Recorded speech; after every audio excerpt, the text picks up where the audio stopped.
Assalamualaikum warahmatullahi wabarakatuh. Selamat sore, salam sejahtera untuk kita semuanya. Hari ini saya akan menyampaikan perkembangan penanganan COVID-19 di Indonesia.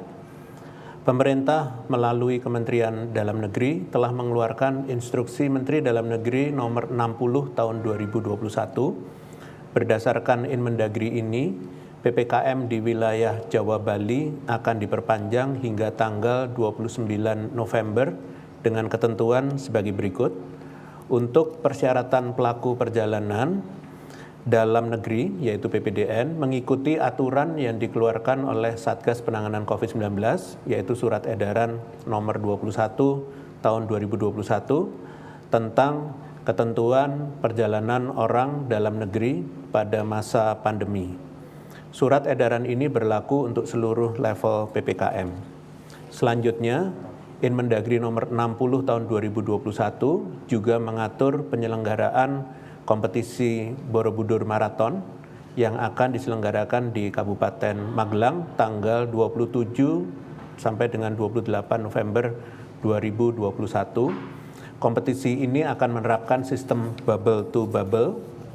Dengan menggunakan sistem bubble to bubble, maka seluruh partisipan seperti peserta, official, kru media, dan staf pendukung hanya beraktivitas di hotel, tempat latihan, dan lokasi kompetisi serta transportasi yang sudah dipersiapkan. Selain itu, seluruh pihak yang berada di dalam bubble ini juga sudah steril, yaitu telah memperoleh vaksin dosis pertama, memiliki hasil negatif tes PCR H-2, dan juga mematuhi protokol kesehatan dengan ketat.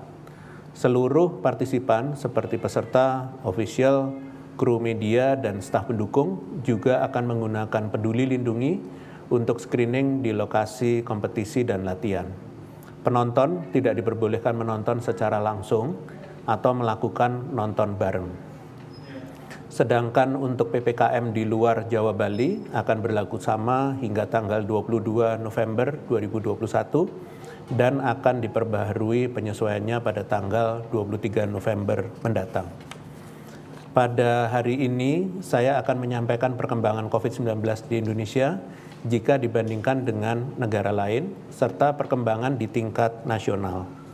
Sepanjang pandemi COVID-19, terdapat beberapa kali kenaikan kasus COVID-19 di berbagai negara di dunia. Tentunya, perkembangan di setiap negara dapat berbeda karena karakteristik dan pola pengendalian COVID-19 di negara tersebut. Hingga bulan Juli 2021, jumlah negara yang mengalami lonjakan kasus perlahan menurun sejak periode libur Natal 2020. Dan tahun baru 2021. Pada periode tersebut, sebanyak 8 negara mengalami lonjakan kasus termasuk Indonesia. Negara-negara tersebut antara lain Amerika Serikat, Inggris, Hungaria, Ukraina, Jerman, Kanada, Rusia, dan Indonesia. Selanjutnya, kasus mengalami penurunan dan di bulan Maret terdapat 5 negara yang mengalami lonjakan kasus, yaitu Hungaria, Italia, Ukraina, Finlandia, dan Filipina. Pada bulan Juli 2021, meskipun Indonesia mengalami lonjakan kasus yang sangat tinggi, ternyata di tingkat dunia setidaknya hanya 3 negara yang mengalami lonjakan kasus, yaitu Inggris, Rusia, dan Indonesia. Namun ketika kasus di Indonesia mulai mengalami penurunan, justru di berbagai negara di dunia mengalami lonjakan kasus. Di bulan Agustus dan September, setidaknya ada 6 negara yang mengalami kenaikan, termasuk negara tetangga di Asia Tenggara.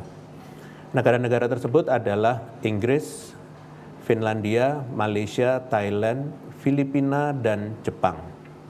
Saat ini, jumlah negara yang mengalami lonjakan kasus lebih banyak daripada saat periode akhir tahun 2020 lalu. Jika pada tahun lalu setidaknya ada 8 negara pada bulan Oktober-November tahun ini terdapat 9 negara yang mengalami lonjakan kasus. 9 negara tersebut adalah Hungaria, Inggris, Singapura, Ukraina, Jerman, Rusia, Italia, Finlandia, dan Australia. Meskipun kasus COVID-19 di Indonesia terus mengalami penurunan, adanya lonjakan kasus di beberapa negara yang terus bertambah saat ini harus menjadi perhatian agar kita tidak lengah. Bahkan negara-negara tersebut sebelumnya tidak pernah mengalami lonjakan kasus selama pandemi, seperti Australia, Singapura, dan Jepang. Untuk itu, penting bagi kita untuk terus menerapkan prinsip kehati-hatian, agar kita tidak ikut mengalami lonjakan kasus kembali seperti negara-negara yang saya sebutkan tadi. Sedikit saja perkembangan ke arah yang tidak diinginkan, perlu diwaspadai dan segera diantisipasi agar segera dilakukan langkah perbaikan. Selanjutnya, jika melihat perkembangan kasus di tingkat nasional, terdapat 29% atau 37 kabupaten kota di Jawa Bali yang kasusnya meningkat dibandingkan minggu sebelumnya. Peningkatan ini paling banyak terjadi di Jawa Tengah dengan 14 kabupaten kota, diikuti Jawa Timur 12 kabupaten kota, dan Jawa Barat 8 kabupaten kota. Adanya kenaikan kasus ini dibarengi dengan peningkatan jumlah orang yang dirawat pada 43 kabupaten kota di Jawa Bali atau sebesar 34%. Urutan terbesar kenaikan orang yang dirawat sama dengan kenaikan kasus, yaitu Jawa Tengah tertinggi dengan 14 kabupaten kota, Jawa Timur 13 kabupaten kota, dan Jawa Barat 8 kabupaten kota. Selain pada tingkat kabupaten kota, peningkatan jumlah orang yang dirawat juga terlihat pada data di Wisma Atlet. Selama seminggu terakhir, jumlah orang yang dirawat tampak meningkat secara konsisten pada rentang 248 hingga 273. Padahal sebelumnya, keterisian tempat tidur di Wisma Atlet sudah berhasil ditekan hingga 209. Di saat kasus mengalami peningkatan dan sudah semakin banyak orang dirawat, sayangnya laju vaksinasi mengalami penurunan selama 7 minggu terakhir. Penurunan ini utamanya terjadi pada vaksin merek Sinovac, yang ternyata juga tidak dibarengi dengan peningkatan vaksinasi pada vaksin merek lainnya, yaitu Pfizer, AstraZeneca, Moderna, dan Sinovac. Oleh sebab itu, saya mohon kepada seluruh pemerintah daerah untuk segera meningkatkan cakupan vaksinasi di daerahnya. Cakupan vaksin penting sebagai modal menghadapi lonjakan kasus yang mulai terjadi dan harus diupayakan tercapai sebelum terjadinya lonjakan ketiga. Saya juga meminta kepada seluruh masyarakat untuk tidak memilih-milih merek vaksin yang digunakan. Semua jenis vaksin yang masuk dan beredar di Indonesia sudah dipastikan keamanan, kualitas, dan efektivitasnya berdasarkan uji yang dilaksanakan oleh Badan POM dan pemantauan instansi serta organisasi profesi terkait. Selanjutnya, saya akan mencoba mengajak masyarakat memahami lebih mendalam salah satu jenis data yang umumnya digunakan untuk menganalisis situasi teraktual terkait penyebaran virus COVID-19, yaitu reproduction number.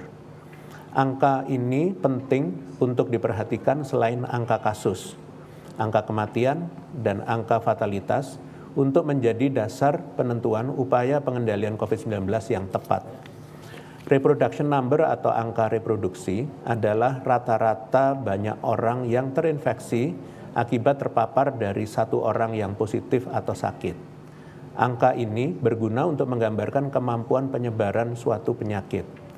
Besar reproduction number akan sangat tergantung kepada karakteristik maupun lingkungan di sekitar organisme penyebab penyakit.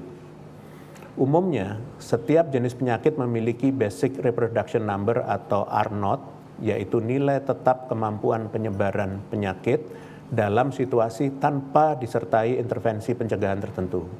Contohnya, R0 untuk virus COVID-19 varian original dari Wuhan, yaitu 2,4 sampai dengan 2,6. Hal ini bermakna bahwa satu orang kasus positif rata-rata dapat menularkan kepada 2 sampai 3 orang lain di sekitarnya setelah melakukan interaksi.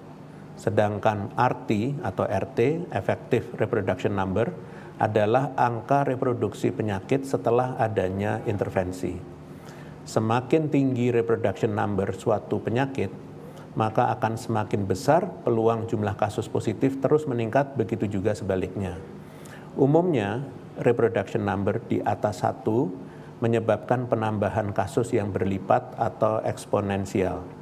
Angka 1 menyebabkan penambahan kasus yang cenderung stagnan, dan angka di bawah 1 secara gradual akan menginfeksi lebih sedikit orang dan akhirnya dapat menghentikan perluasan penyakit dalam suatu kondisi tertentu layaknya epidemi, karena semakin sedikitnya jumlah kasus positif baru maupun bertambahnya jumlah kesembuhan kasus positif seiring waktu dan pengobatan yang dijalani. Penetapan besar reproduction number suatu penyakit umumnya dilakukan oleh para ilmuwan untuk menggambarkan tingkat penularan menggunakan data di lapangan, yaitu angka kematian, keterisian tempat tidur di rumah sakit, maupun besar kasus positif atau positivity rate. Berdasarkan data terkini, diketahui bahwa RT di Indonesia secara nasional meningkat dari minggu lalu sekitar 0,01 menjadi 0,96. Jika dilihat lebih mendalam, walaupun RT di seluruh pulau masih berada di bawah 1, namun angkanya di Pulau Jawa, Bali, dan Kalimantan mengalami kenaikan. Penyampaian data reproduction number diharapkan menjadi pembelajaran baru bagi pemerintah daerah untuk dapat membaca tingkat penularan COVID-19 dari aspek epidemiologis yang lebih spesifik. Ingat, untuk bisa memahami penyakit COVID-19, kita memerlukan data dan basis ilmiah untuk menghasilkan kebijakan yang efektif. Untuk itu, kita perlu lebih waspada ke depannya, apalagi kemunculan varian baru COVID-19 lainnya yang nyatanya memiliki reproduction number yang lebih tinggi perlu juga menjadi perhatian. Untuk itu, saya mengingatkan masyarakat, bukan berarti kondisi kasus yang terkendali akan tetap lestari selamanya jika dari kita sendiri tidak berusaha mempertahankannya, yaitu dengan konsisten melakukan pengendalian. Reproduction number akan sangat dinamis, tergantung seberapa baik intervensi yang kita lakukan, baik dengan protokol kesehatan 3M, upaya 3T, maupun vaksinasi. Misalnya jika kita dapat meningkatkan proteksi kepada 2 orang dengan vaksinasi dan menggalakkan disiplin protokol kesehatan, maka reproduction number dari sebelumnya sebesar 3 dapat menurun menjadi 1. Bayangkan jika kita menambah proteksi lainnya seperti menjaga jarak, menghindari kerumunan, melakukan kegiatan esensial dengan terkendali, dan menunda kegiatan luar ruang yang tidak mendesak, maka kita dapat berpartisipasi dalam menurunkan reproduction number sehingga laju infeksi menurun, begitu juga dengan angka kasus dan kematian. Kita perlu kembali mengencangkan pengendalian agar kita dapat mencegah gelombang kasus baru di tahun depan. Sebelum menutup konferensi pers hari ini, berikut adalah beberapa informasi tambahan terkait COVID-19 di Indonesia.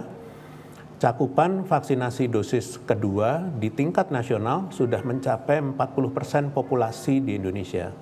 Capaian ini juga telah melampaui target yang ditentukan oleh WHO, dan pemerintah mengapresiasi peran serta masyarakat dalam program vaksinasi dan berkomitmen untuk terus memperluas cakupan vaksinasi dosis kedua sehingga semakin banyak masyarakat yang terlindungi dari penularan COVID-19. Bagi masyarakat yang belum menerima vaksin dosis kedua, agar dapat segera mengaksesnya, dan bagi mereka yang sudah, agar selalu mematuhi protokol kesehatan dalam segala aktivitas yang dilakukan. Demikian konferensi pers hari ini. Saya lanjutkan dengan sesi tanya-jawab media. Terima kasih. Pertanyaan pertama, Prof, dari hendroberita1.com, Zubi LKBN Antara, dan Firna Antara. Indikator Google Mobility yang memantau pergerakan masyarakat di Jawa Bali menunjukkan kenaikan yang cukup signifikan pada periode Nataru dan Idul Fitri tahun lalu. Padahal momen liburan panjang ini memicu peningkatan signifikan kasus COVID. Bagaimana mengantisipasi libur panjang Nataru mendatang? Baik, terima kasih Berita1.com, LKBN Antara, dan Antara. Saat ini, pemerintah sedang membahas rincian kebijakan pengendalian COVID-19 selama periode Nataru. Pada prinsipnya, pemerintah akan tetap mendukung kegiatan masyarakat asalkan dilakukan secara terkendali. Untuk itu, akan ada penyesuaian pengaturan aktivitas masyarakat serta mobilitas yang diatur menyesuaikan data kasus dan kondisi real di lapangan. Terima kasih. Pertanyaan kedua dari hendroberita1.com. Mohon update-nya Prof. terkait data tingkat kedisiplinan penerapan protokol kesehatan di Indonesia. Terima kasih. Jadi selama 1 pekan terakhir, ini terdapat 20,37% kabupaten kota, 21,9% kecamatan, dan 22,96% desa atau kelurahan secara nasional yang melaporkan kepatuhan memakai masker kurang dari 75% total masyarakat yang terpantau. Sedangkan terkait dengan kepatuhan menjaga jarak dalam sepekan terakhir, terdapat 23,71% kabupaten kota, 23,78% kecamatan, dan 21,91% desa atau kelurahan secara nasional dengan kepatuhan kurang dari 75% total masyarakat yang terpantau. Baik di wilayah Pulau Jawa Bali dan non-Jawa Bali, tingkat kepatuhan per kabupaten kota mayoritas sudah cukup tinggi, walau masih terdapat keberagaman di tiap pulaunya. Masyarakat dapat mengupdate kepatuhan protokol kesehatan di daerahnya masing-masing di https://covid19.go.id/monitoring kepatuhan protokol kesehatan. Kedepannya, diharapkan pemerintah daerah setempat bersama dengan posko-posko yang terbentuk di bawahnya terus meningkatkan kegiatan pencatatan dan pelaporan di berbagai fasilitas publik, khususnya menjelang periode Nataru, agar setiap potensi penularan COVID-19 dapat dicegah secara dini oleh masyarakat. Terima kasih. Pertanyaan terakhir dari Zubi LKBN Antara, Firna Antara, fitriliputan6.com, dan titinmerdeka.com. Terjadi kenaikan kasus COVID-19 di 126 kabupaten kota. Apakah ada dugaan karena pelaksanaan pembelajaran tatap muka di sekolah, kegiatan takziah, atau varian baru? Terima kasih pada LKBN Antara liputan6.com dan merdeka.com. Jadi update data yang telah disampaikan Kementerian Kesehatan telah berbasis data yang terkumpul di dashboard Sekolah Aman dan Madrasah Aman yang dikelola oleh Kementerian Pendidikan dan Kebudayaan bersama Kementerian Agama. Pada prinsipnya, data COVID-19 terhimpun dari sumber yang sama, yaitu data-data di daerah dan diolah sesuai dengan kebutuhan masing-masing kementerian lembaga untuk pengambilan keputusan yang spesifik. Sedangkan temuan terkait klaster takziah merupakan hasil investigasi epidemiologis dari Dinas Kesehatan setempat. Kedepannya, pemerintah pusat bekerja sama dengan Dinas Kesehatan dan Dinas Pendidikan di masing-masing daerah terus melakukan surveillance baik aktif maupun pasif untuk antisipasi kasus yang lebih baik ke depannya. Baik, terima kasih atas pertanyaan media. Dengan demikian konferensi pers berakhir. Selamat sore. Wassalamualaikum warahmatullahi wabarakatuh.